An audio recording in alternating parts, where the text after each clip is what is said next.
আচ্ছা বলুন তো, একটা ছেলে মেয়েকে বিয়ে করে না, ওই মেয়ে ছেলেটাকে বিয়ে করে?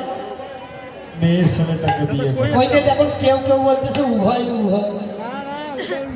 ছেলেটা কেমন করে তার হয়ে থাকে, কথা বল। আর মেয়েটা ওই ছেলেটাকে সাপ পাকে ঘুরে নিজেই কিন্তু বিয়ে করে। ছেলেটা ঘুরে না মেয়েটা ঘুরে? মেয়েটা ঘুরে। ভাইরা, হ্যাঁ এইবার বুঝেছেন। হ্যাঁ, মেয়েটা ছেলেটাকে বিয়ে করে, ছেলেটা বিয়ে করে না। যখন মেয়েটা বিদায় হয়ে যাবে তারপরে মেয়েটা কত না অনুনয় বিনয় করে কাঁদে, মা ও বাবা ও বিদায় ও। আর ছেলেটা কেমন করে থাকে জানেন? ও তো কাঁদে না।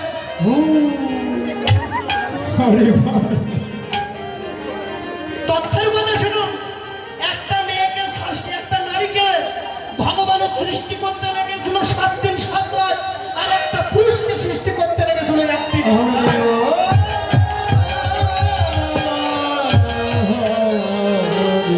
কিন্তু যখন এই মেয়েটার কাছে যাবে, যখন ছেলে মেয়ে বিদায় হবে, তত্ত্বটা দেখুন, কথাগুলো আবার মিল করে নেবেন সংসারের সঙ্গে, জীবনের সঙ্গে।